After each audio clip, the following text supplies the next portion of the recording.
I've never really been a big Castlevania fan. I don't know why, exactly. It's just a series I somehow never really got around to playing. I'd see one of the games, think they looked neat, and then not go out of my way to actually play it. So, a while back, when I heard that Netflix would be putting out a Castlevania animated series, I was curious but not necessarily excited. I heard a few good things about it, but, like the games, let it largely pass me by and didn't pay it much thought after. That is, until recently, when I had someone recommend it to me, and because this is the internet and I have a microphone, I'm now going to share my opinions on it, and you gits are going to listen. I mean, if you want, I can't exactly make you listen. Yet. Also, there will be a number of spoilers in this video up through the end of Season 2, so if you haven't seen it and care about avoiding such things, I'll just give a general recommendation right now. Castlevania is pretty good. It shows a few flashes of potential greatness that are ultimately a little bit squandered, but if you're interested enough to have clicked on this video, I'd definitely say the series is worth a watch. The animation is good where it needs to be, the characters are likable enough, a lot of the action sequences are well thought out and enjoyable, the voice acting is excellent, and overall it's pretty well put together. One final note before we get into it is that for background footage I'll be using gameplay of Castlevania 3, the one the series is based on, a game I have never played before and am thus quite bad at. So feel free to watch that if you want to laugh at my expense, or just tab out if you only want to hear the review. Our story begins with a bit of a prologue, and I should note here that the first episode is one of my favorites in the series. The year is somewhere in the mid-1400s, the place, Wallachia. A woman by the name of Lisa turns up at the gates of a big spooky castle surrounded by heads on spikes. As you might imagine, this castle belongs to the supposed vampire Vlad Dracula Tepes. She's here because she knows that he has access to a not insignificant amount of knowledge, and wants him to teach her how to be a doctor, and apparently is made of stern enough stuff to not be spooked away by the aforementioned heads on spikes bit.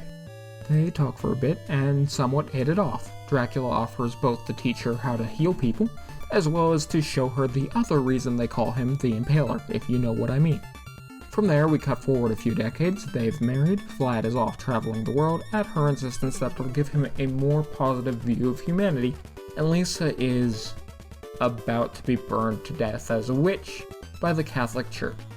Unfortunately for everybody involved, Dracula gets back just a few minutes too late to stop the whole affair, decides this whole humans being allowed to exist thing has worn out its welcome, and swears vengeance. Before I move on, I want to say that this introduction does a really good job of setting up our main villain. Dracula for the bulk of this series is insane and evil, yes, but also just a heartbroken old man who is reeling from a hard loss and is understandably somewhat pissed. This sequence also spends a fair bit of time setting up one of the clergy as a secondary villain, and I'll get to why this is a problem in a bit. Anyway, thanks to both the church and Goth Satan, there are now a bunch of horrific monstrosities set loose. About time we're introduced to our hero, Trevor Belmont, who sadly does not keep his absolutely fantastic fluffy cloak for the entire duration of the series. Trevor's first moments in the show involve him being thoroughly drunk and getting into a bar fight with some amusingly stereotypical medieval peasants, who are not quite as concerned about Hell's legions apparently roaming the countryside as they probably should be. It's a fun scene, though not particularly important other than for some exposition about how the Belmonts were a bunch of monster-hunting nobles that got excommunicated and exiled for being a bit too creepy. So far, we've effectively built up the premise to the rest of the story. There's a big vampire baddie understandably upset about his wife being burned alive, and, conveniently, the last known member of a house of vampire hunters on hand to maybe deal with that little problem.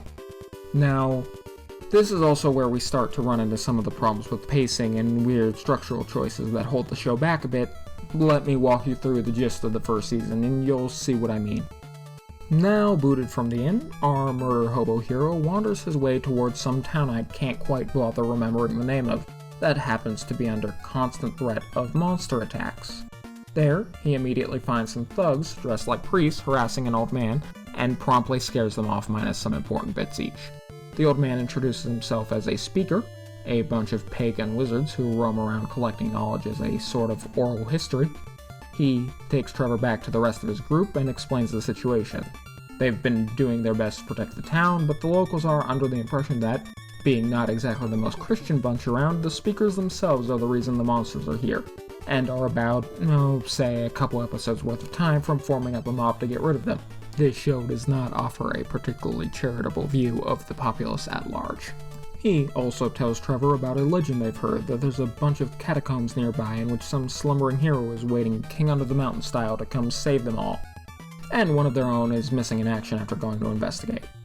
Trevor promises to bring this missing speaker, or in the worst case their body, back on the condition that the speakers agree to pack up and leave before they all get themselves stoned to death.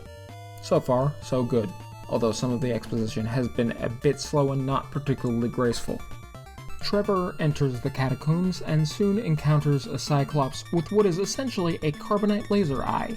He kills it in a fairly short but fun enough fight scene, and in the process rescues Sypha, the granddaughter of the head speaker who got herself turned into a statue by said laser-eyed Cyclops.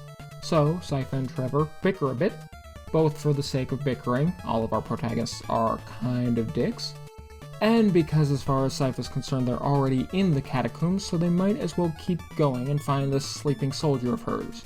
But Trevor insists that the whole story was probably made up as some sort of trap, and leaves, and Sypha, given her last attempt at heading in alone didn't go so well, decides it's best just to follow him out. Again, so far so good. We've added a second party member, Trevor's established some heroic chops by helping out Sypha and the speakers, and the series has set the tone for what the audience can expect out of monster fights in the future. My only gripe with this bit is that it's sort of a distraction from the main story issues at hand, those being protecting the town from the monsters threatening it, and keeping the speakers safe from the town. And it feels very, for lack of a better word, video game side questy. That said, this didn't bother me too much until I thought back on it later, so I'll give it a pass. Anyway, they both head back to the rest of the speakers. Trevor argues with them a bit, as they're still somewhat reluctant to leave the town unprotected. Bigots or no, this goes on for a little while, then Trevor gets jumped by some of the unusually knife-happy priests from earlier who drag him to the local church to meet, surprise, the guy responsible for burning Dracula's wife back at the beginning. He does some monologuing and tells Trevor that despite attacking some of his priests and belonging to an excommunicated family, he's gonna let him go ahead and scoot peacefully out of town as long as he does it now and doesn't stick around to stop them having a big ol' barbecue with the speakers as the guests of honor. Then, once Trevor's out of earshot, he does some villainous boasting about how he's basically in charge of the church now with everywhere else important either on or about to be on fire.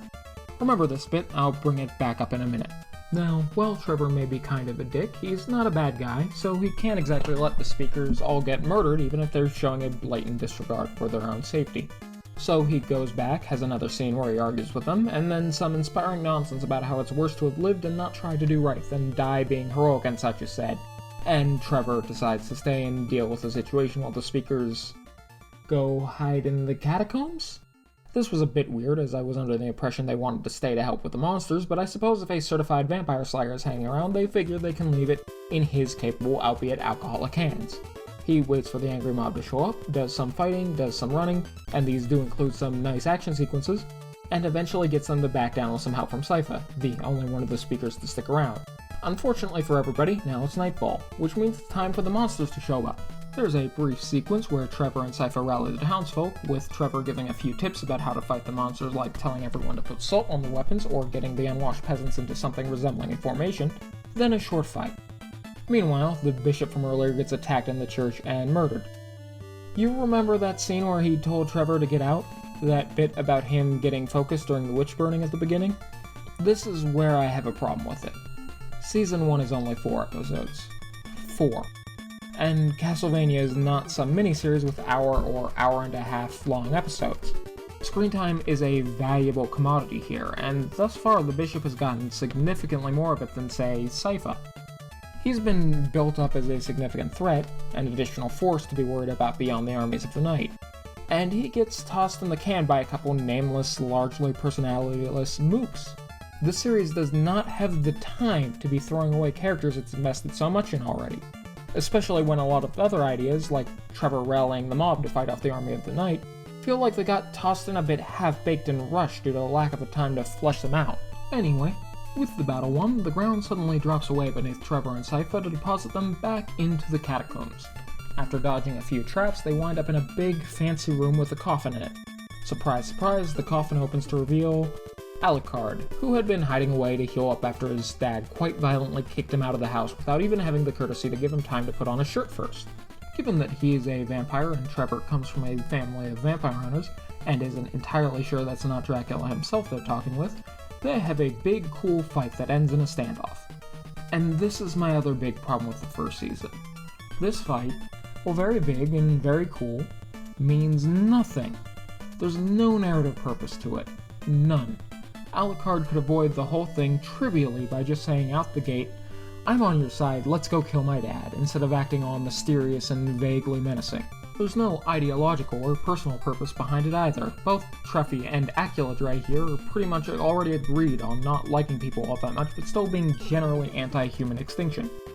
It feels like they wanted to blow the rest of their animation budget on the finale, but couldn't think up a good mid-story villain. Shame they wasted all that screen time on the Bishop instead of figuring that out, huh?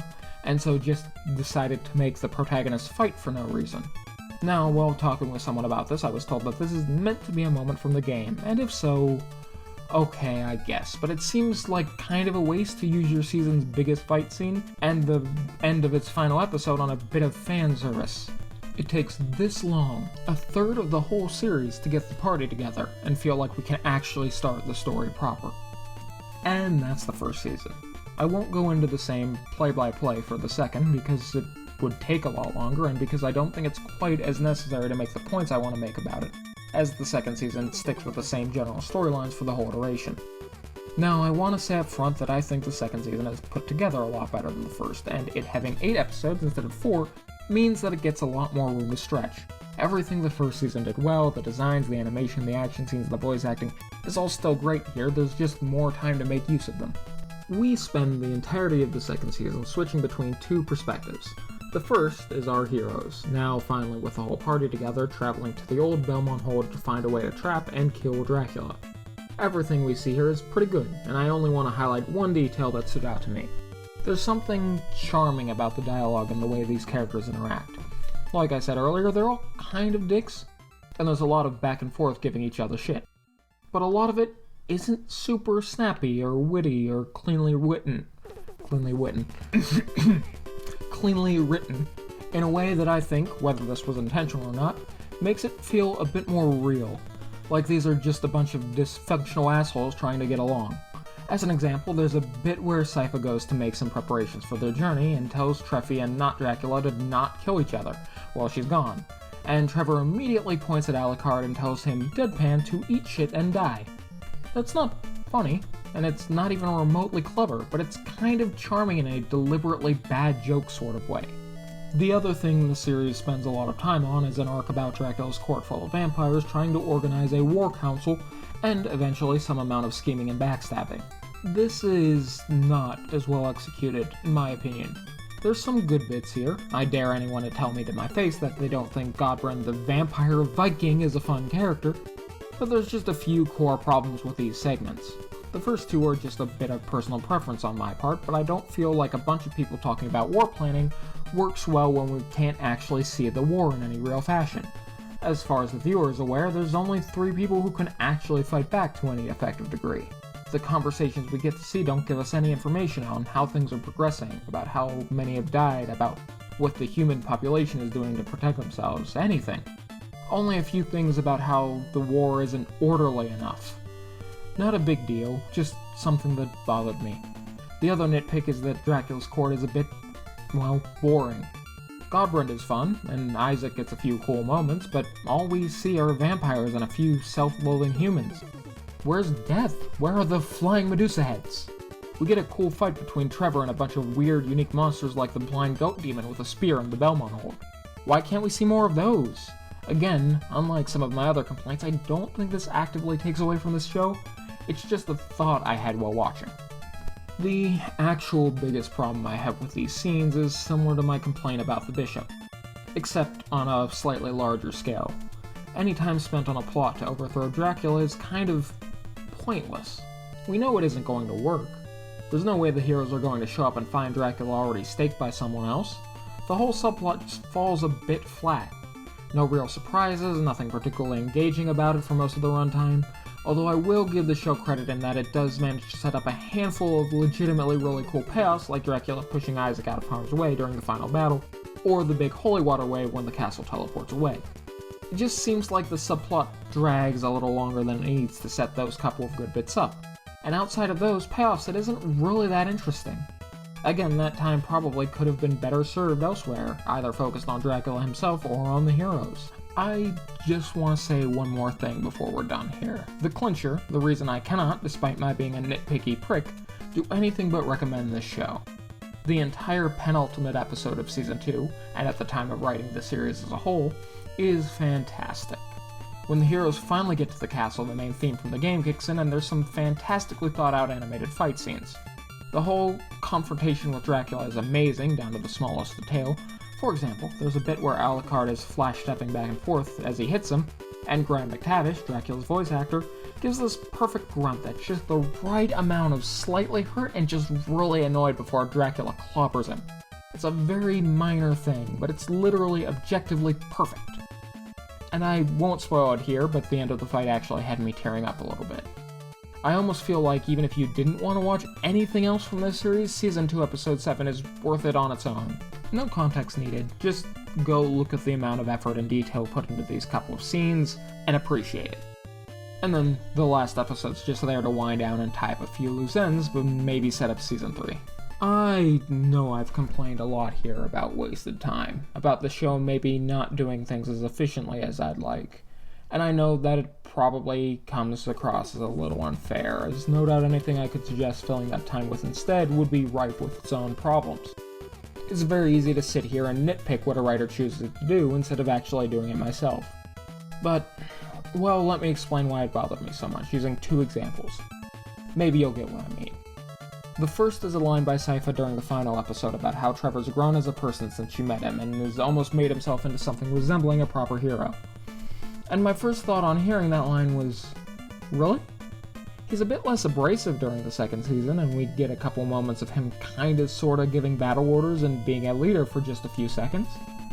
He gives Alucard the Belmont hold to watch over, but he never really showed all that much attachment to his heritage to begin with. And that's really it.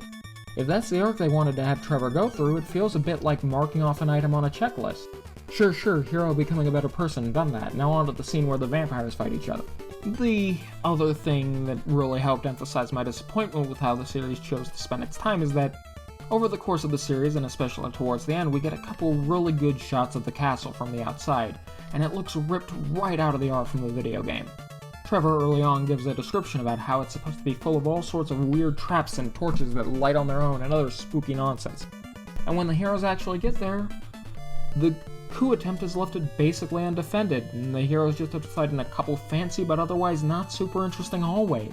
Where's the adventure? Where's the, Castlevania? I feel like, you know how some shows, cough, Game of Thrones cough, have absolutely beautiful build-up and storytelling, and then when they try and tie everything back together in a satisfying way, just not only drop the ball, but spike it so hard into the ground that the ball bounces back up and breaks their groin? I know that's a colorful way of describing it, but you get what I mean. Castlevania has, in a way, the opposite problem. It doesn't do enough to create a good, well-paced basis for its payoffs, so when greatness comes out of nowhere, it's just that. A single great but very isolated moment, not something the series can build momentum off of or use to elevate the rest of the story. Boring, bland, political intrigue plot, basic scheming, then suddenly you've got a double whammy of a zombie priest making holy water out of a river, dropping an enemy army in it, and then the castle starts teleporting around and creating a massive tidal wave. Holy shit, that's cool! Meandering story about protecting a town and an angry mob, builds up to a confrontation with the Cardinal of the Armies of Darkness, and suddenly we're fighting Alucard now instead. Oh hey, that animation's really impressive! Well, this is fun too, I guess. Obviously, this isn't quite as bad a problem to have. For one thing, you don't end up with the entire internet stocking up on torches and pitchforks and trying to figure out where the creators live. But it does keep a series that shows a ton of potential from being amazing and instead just being pretty good. You should still probably go watch it though.